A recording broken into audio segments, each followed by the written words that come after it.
신명기 34장의 말씀입니다. 구절 말씀을 제가 읽은 말씀 나누기 시작하는데요. 모세가 눈의 아들 여호수아에게 안수하였으므로 그에게 지혜의 영이 충만하니 이스라엘 자손이 여호와께서 모세에게 명령하신 대로 여호수아의 말을 순종하였더라. 아멘. 사명의 마지막을 완성하라라는 제목이고요. 마지막이라는 의미 때문에 마침표라고 하는 단어를 한번 생각을 해보았습니다. 신명기 34장 이제 모세가 죽죠. 모세의 최후입니다. 근데 이 모세의 죽음과 관련된 이야기들을 가만히 살펴보면 네 가지 이야기가 주변에 있는데 죽음의 순간까지 눈은 빛을 잃지 않고 기력은 정정했다라는 첫 번째, 또 느보산에 하나님이 인도하셔서 요단강 서편 땅 지중해를 말하죠. 그 땅을 두루 보게 하셨다라는 것 두 번째, 여호수아를 차세대 지도자로 모세가 안수했다라는 것 세 번째, 또 마지막은 무덤조차도 세상에 알려지지 않았다. 네 번째 이야기가 주변에 이제 있습니다.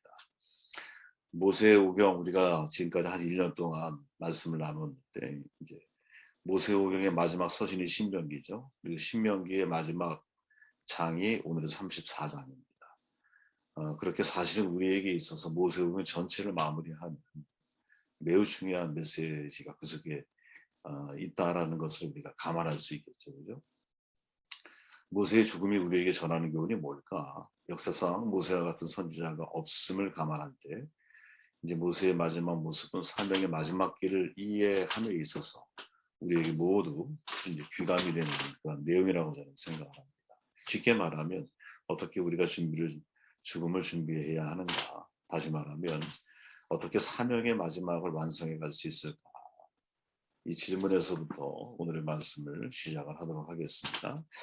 4절 말씀을 읽으면 여호와께서 그에게 이르시되 이는 내가 아브라함과 이삭과 야곱에게 맹세하여 그의 후손에게 주리라 한 땅이라 내가 내 눈으로 보게 하였거니와 너는 그리로 건너가지 못하리라 하시며 아멘. 순종함으로 사명을 완성하라는 것이죠. 왜? 건너가지 못한다 말씀하시고 그것은 모세가 거부하지 않는다라는 거예요. 물론 전에 모세는 나는 가나안에 들어가고 싶습니다라는 정직한 고백을 하나님 앞에 하죠. 그러나 하나님이 거절하십니다.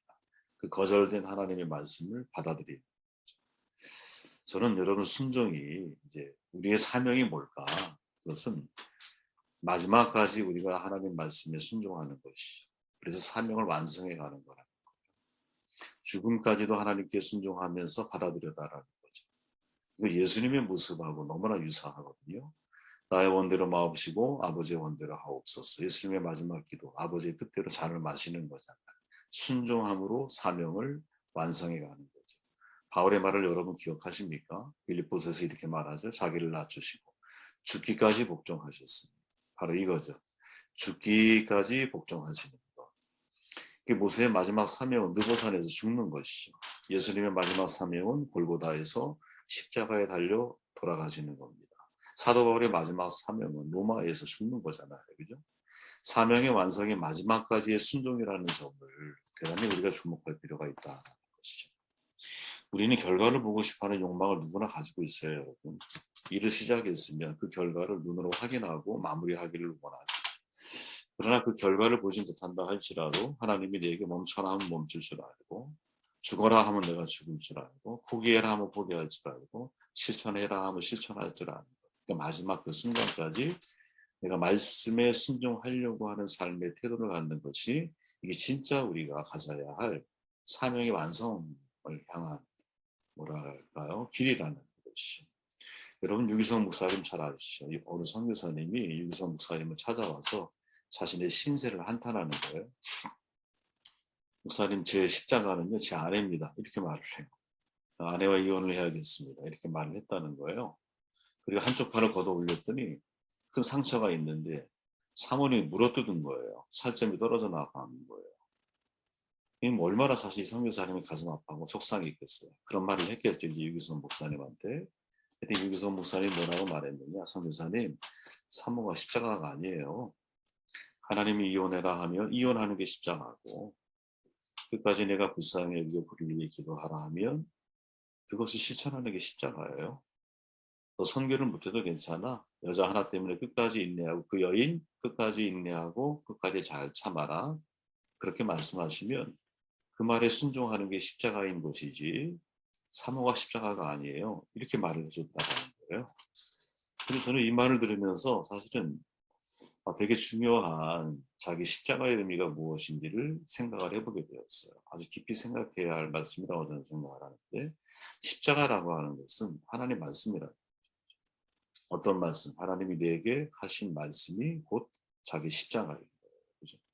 그 말씀에 순종하는 것이 십자가를 지는 것이라면 거부하는 것이 십자가를 벗어던지는 거죠.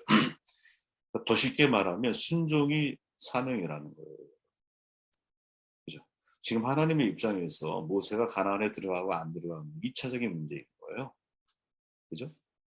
지금 모세나 하나님 또 가나안 들어가면 안 돼. 코앞에서 못 들어가. 그러면 지금 모세의 입장에서는 십자가가 뭐냐? 그 말을 순종하는 거야. 그죠? 모두에게 자기 십자가는 다를 수 있어요. 왜? 하나님이 군중석에서 나를 불러가셔서 나에게 원하는 게 있거든요. 그럼 그 원하는 말씀이 내게 확인이 되어졌을 때 내가 순종하고 불순종하고 하는 것은 나의 선택인 거예요.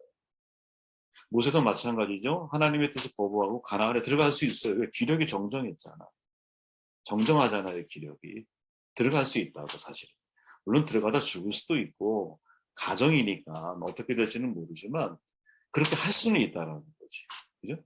거부할 수는 있다라는 거지. 그러나 모세는 마지막까지 하나님이 내게 말씀하신 거에 순종함을 통해서 내게 주어진 사명을 완성을 하고 있다.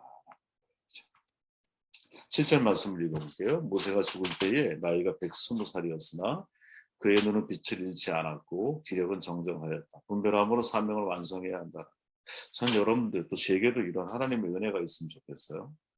무슨 말이냐? 끝까지 눈이 흐리지 않고 기력이 정정했다라고 성경을 증언하고 있잖아요. 추측해 보면 모세가 어떻게 죽었을까? 기력이 정정한데 사고로 죽을 수는 없잖아요. 아마 수면 중에 잠자던 중에 하나님이 모세를 데려가지 않았을까? 새 번역으로 보면 이렇게 말해요. 그의 눈은 빛을 잃지 않았고 기력은 정정했다. 눈에 빛이 전기가 있었다라는 거죠. 두 가지 중요한 교훈을 얻죠. 첫 번째는 뭐냐? 보통 인간은 여러분 내가 죽을 때가 아니라고 생각할 때 죽음을 맞는다라는 거예요. 이게 되게 신비로운 일이지만 여러분 이거는 상당히 뭐랄까 설득력이 있는 말입니다. 대부분 임종을 맞는 분들과 얘기를 나누다 보면 여러분 내가 아직 죽을 때가 아니라고 생각을 하거든요. 네. 해안의 눈빛이 그 속에 있어요. 어느 신학자의 말처럼 모세는 죽지 않아도 되는 때에 죽은 사람이잖아요. 죽지 않아도 되는 때에 죽어야 하는 건 이게 제가 볼 때는 여러분 신앙인의 가장 힘든 싸움이거든요. 바울의 말처럼 나는 날마다 죽어야 되는 사람이다. 그죠? 신앙에 정말 우리의 싸움은 뭐냐? 내가 젊을 때는 내가 잘 안 죽잖아요. 왜? 모든 것을 할 수 있다고 생각을 하거든요. 중년이 조금 넘어서면 야 내가 할 수 있는 게 많지가 않구나. 이걸 내가 깨닫게 되는 거고 그 과정을 거친 다음에 한계를 느끼고 한계점에서 하나님을 만난 사람들은 야 내가 하나님 안에서 모든 것을 할 수 있을 뿐인 거지 내가 모든 걸 하는 게 아니구나 라는 것을 우리는 알아가잖아요. 그러면 청년의 때로 한번 다시 또 회개에 돌아가 보세요. 나는 모든 것을 할 수 있거든. 모든 것을 할 수 있을 때 나를 내려놓고 하나님이 나를 통해 일하실 수 있도록 나를 맡긴다라는 것 이건 정말 어려운 일인 거죠. 이게 쉬운 일이 아니라는 거예요. 첫 번째 이 고민을 우리는 해볼 수 있다라는 거예요. 그러면 또 다른 고민은 또 다른 생각은 뭐냐. 눈이 정기를 잃지 않았다는 말은 분별력이 살아있다는 말로 확대 해석이 나옵니다. 영적인 분별력이 사라지지 않은 상태야. 기력도 정정해요. 눈도 흐려지지 않아. 왜 이렇게 이해할 수 있냐? 이 비슷한 내용이 사무엘 상에 가보면 엘리 제사장에게 나타났거든요. 엘리의 눈이 점점 어두워가고 대제사장이야. 잘 보지 못하는 그때에 그가 자기 처소에 누웠고 하나님의 등불을 아직 꺼지지 아니하였으며 사무엘은 하나님이 그에 있는 여호와의 전 안에 누웠는데 여호와께서 사무엘을 부르셨다 이렇게 말해요. 엘리 제사장의 말년과 모세의 말년은 서로 완벽하게 대조가 되거든요. 엘리는 눈이 어두워지고 하나님의 음성이 들렸는데 사무엘은 듣는데 엘리는 못 들어. 그죠?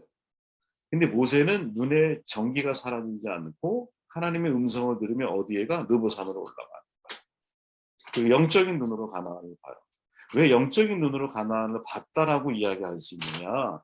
여러분 느보산에는 봉우리가 3개가 이렇게 있어요. 3개.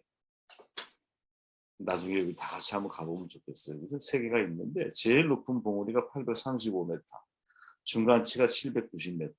그리고 지금 모세가 오른 느보산의 비스가 산이라고 하는 바로 이 봉우리는 710m예요. 하나님이 서해까지 보여줬다 그랬잖아요, 여러분. 서해는 지중해 있는데 느보산에서 거기까지의 거리가 70km예요. 70km. 근데 지금 말했듯이 중간에 뭐가 있어요? 800m급의 산이 가리고 있어. 그럼 800m 산이 내 앞에 가리고 있으면서 70km 밖에 있는 땅을 내가 본다? 못 본다는 거지. 육안으로 볼 수 있는 게 아니라. 이건 현실인 거예요. 현실로는 눈으로 볼 수 없는 거야. 그러면 진짜 모세가 보았던 건 뭘까요? 영적인 눈으로 보아야 하는 것이지. 믿음의 눈으로 보아야 되는 것. 나는 가지 못하지만 저것에 하나님의 적극들이 흐리게 하시고 하나님이 약속하신 모든 것들이 우리의 후대들을 통해서 이루어지고 성취될 거라는 사실을 믿음의 시각으로 보는 거지. 이게 진짜 분별력 있는 우리의 마지막이 되어야 하지 않을까. 그래서 분별함으로 사명을 완성하는 게 참 멋진 신앙이 아닐까? 저는 이제 그런 생각이 들어요. 네. 이제 노년이 되면 다 약해지고 흐려지고 안 보이고 뭐 기억도 자꾸 사라지고 막 이러잖아요. 그런데 마지막 순간까지 저는 하나님의 영적인 분별력이 사라지지 않고 좀 분별력 있게 이 세상을 마무리하다가 내가 하나님이 부르신 바다가 가면 좋겠다 이런 생각을 많이 하게 돼요. 부모님을 모시고 계신 분들은 아마 한 번쯤은 다 그런 생각 하실 거예요. 그죠? 그런 축복이 우리 가운데 있기를 바랍니다. 9절 말씀을 전해 드리고요. 모세가 눈의 아들 여호수아에게 안수하였으므로 그에게 지혜력이 충만하니 이스라엘 자손이 여호와께서 모세에게 명령하신 대로 여호수아의 말을 순종하였더라. 아멘. 연결함으로 사명을 완성하고 있죠. 모세가 끝이 아니야. 리더가 리더를 세우는 거예요. 그죠? 여호수아에게 안수함으로 마지막 사명을 완성해 가고 있다. 여호수아가 어떤 사람이야? 우리가 잘 알지만 뭐 가나안 정탐을 통해 확인됐지만 믿음의 사람이에요. 아주 성실한 리더였어요. 그죠? 리더였어요. 그리고 회막에서 모세와 함께 생활할 때 40년을 그런 삶을 살았는데 거의 항상 플러스 1의 정신으로 여호수아는 살아요. 조금 더 남아있다. 회막에. 항상 여호수아가. 그렇게 40년이라고 하는 시간을 통해서 시간의 검증이 되게 무서운 거거든요, 여러분. 왜? 시간은 그 사람의 지향성을 말하기 때문에 중간에 실수하고 넘어질 수 있어. 그러나 40년을 실수할 수는 없는 거고. 그러니까 시간의 검증이라는 것은 매우 중요한 하나님이 리더를 세우는 방법인데 모세가 여호수아를 그렇게 어떻게 보면 이제 함께 해왔던 시간들이 있는 거죠. 그리고 그에게 리더십을 연결을 해줘요. 인재 경영에 관한 여러분 정설이 있어요. 그 정설이 뭐냐? 리더가 리더를 알아본다는 거야.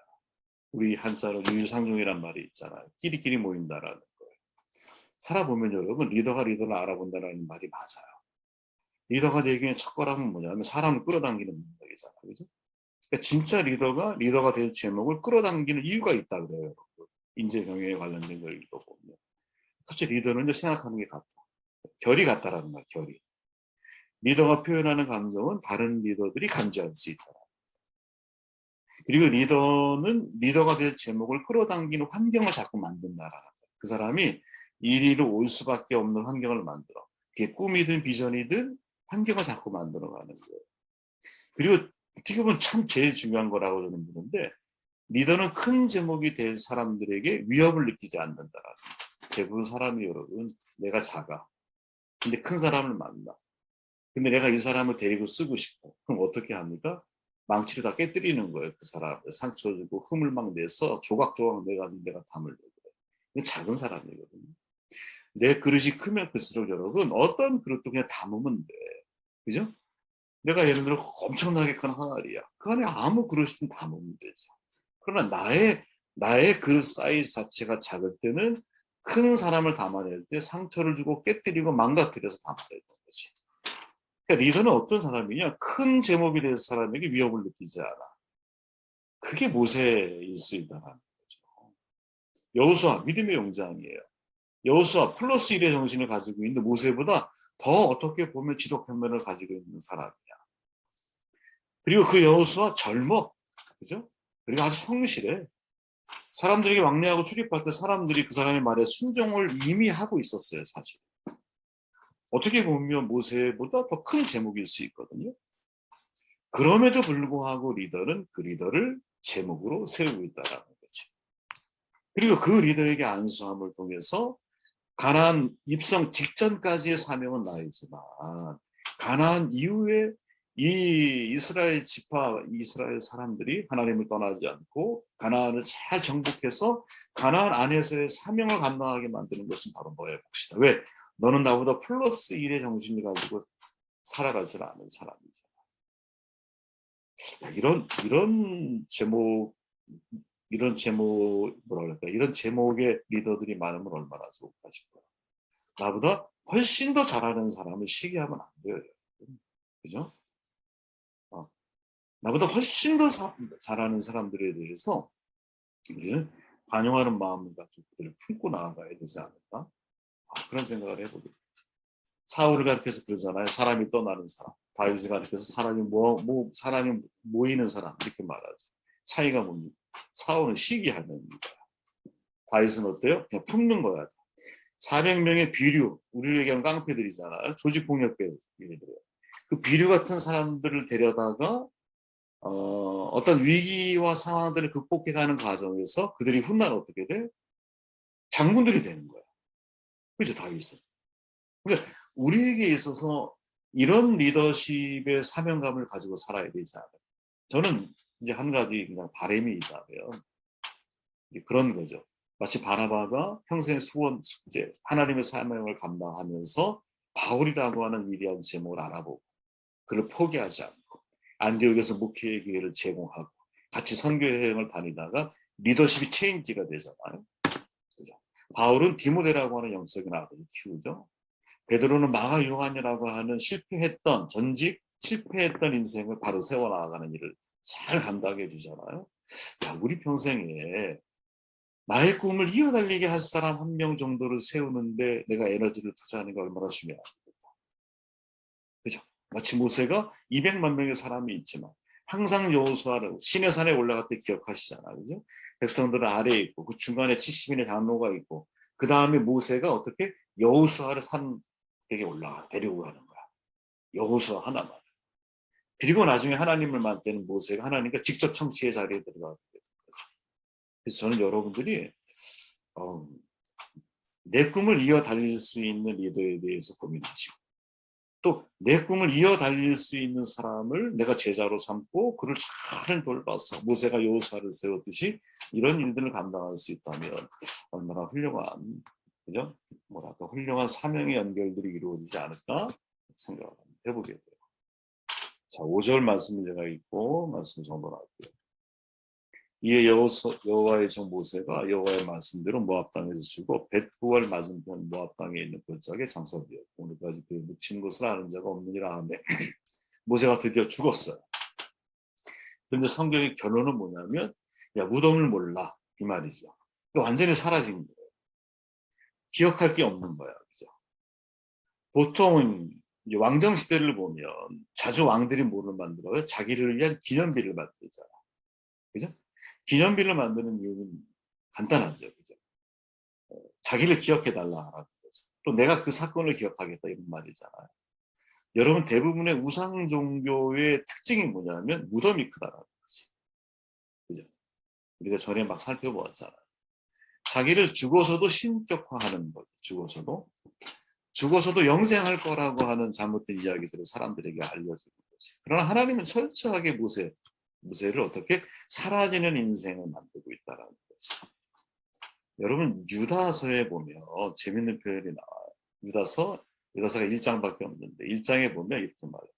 천사장 미가엘이 모세의 시체에 관하여 마귀와 다투어 변론할 때 감히 비방하는 판결을 내리지 못하고 다만 말하되 주께서 너를 꾸짖으시기를 원하노라 하였고 아멘. 무슨 말이냐? 말이 되게 어렵잖아요, 여러분. 다른 번역서를 읽어봐도 이게 무슨 말인가 하고 되게 고민이 되는 내용이거든요. 종교계 존 칼빈이 이걸 아주 심플하게 정리를 해줬어요. 무슨 말이냐?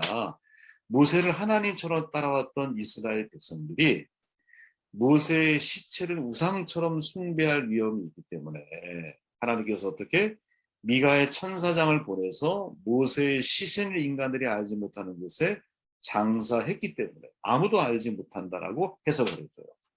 그 마귀와 다투었다라는 건 뭐냐면 마귀는 이 모세의 시체를 백성들에게 드러나게 하기를 원했다는 거지. 이해가 좀 되십니까? 왜 그랬을까? 모세는 살아있는 하나님인 거예요. 이스라엘 백성에게. 기적을 베풀었던 당사자예요. 그리고 사람들에게는 눈에 보이지 않는 영이신 하나님보다는 그죠? 그 하나님과 비슷한 능력을 행했던 것 같은 아니죠? 하나님의 능력이 모세를 통해 나타났기에 사람들이 보는 것은 모세를 통한 하나님이 아니라 사실은 모세를 보는 거지. 그러니 그 모세의 시신이 만약에 사람들의 눈에 띄었을 때는 이집트의 파라오가 되는 거예요. 피라미드를 만드는 거지. 그죠? 그 피라미드 세워진 장소가 모세와 얼마나 사실 깊은 관련이 있는 땅이에요. 아마 그렇게 만들어졌을 확률이 대단히 높지 않을까? 그러니까 하나님이 어떻게 선사장 미가엘을 통해서 그 시신을 완벽하게 사라지게 하는 것이지. 존 칼빈이 이렇게 이것을 해석을 해줘요. 그리고 이렇게 해석했던 존 칼빈 역시 55세에 죽었는데 유언을 어떻게 했냐면 여러분 내 장례식에는 어떠한 예식도 설교도 찬송도 또 제네바에 있는 시민도 장례식에 참여하지 말아라 이렇게 유언을 해버려요. 그래서 여러분 사실은 존 칼빈이라고 JC라고 하는 이 뭐랄까요 무덤 앞에 작은 돌이 이렇게 새겨져 있는데 일설에 의하면 이게 제네바 시민이 만든 게 아니라 네덜란드 사람 중에 그 어느 누군가가 칼빈의 무덤을 수소문해서 이곳이 칼빈의 무덤이라고 하는 것을 좀 알 수 있는 작은 이정표처럼 그렇게 새겨놓는 거라. 왜 그랬을까? 그의 유다서의 해석과 같은 거죠. 그렇죠? 우리는 사라져야 되는 거예요. 네. 설교자가 제일 조심해야 할 게 뭐냐면 설교를 한 이후에 설교자가 사라져요. 설교자. 그냥 하나님 말씀만 노출이 되어져 있어요. 하나님만. 그리고 여러분도 역시 마찬가지로 설교자를 지워버리셔요. 지워버리시고 설교자를 통해서 드러난 말씀 속에서 나를 향한 말씀만 붙드시면 돼요. 세례자 요한처럼 하나님을 항상 흥해야 되는 게 맞는 거고요. 나는 사라져가야 되는 거야. 그리고 사라짐을 통해서 나의 사명이 완성이 되어지는 거라는 거지. 네. 여러분 이 말씀을 우리가 유심히 좀 기억할 필요가 있지 않나 생각을 하게 되었습니다. 마지막 모세오경의 마지막 장이거든요. 마지막 장이 모세의 죽음을 기리고 있어요. 근데 그 죽음은 중요한 메시지가 그 속에 담겨 있구나 하는 생각을 하게 됩니다. 순종함으로 사명을 완성하는 모세. 마지막까지 영적인 분별을 통해 사명을 완성하는 것. 마지막에 여호수아에게 안수함으로 연결함으로 사명을 완수하고 무덤을 알지 못해 사라짐으로 자기의 사명을 완성하고 있는 이게 우리의 마지막 모습이 되어야 되지 않나 생각을 하게 되었습니다.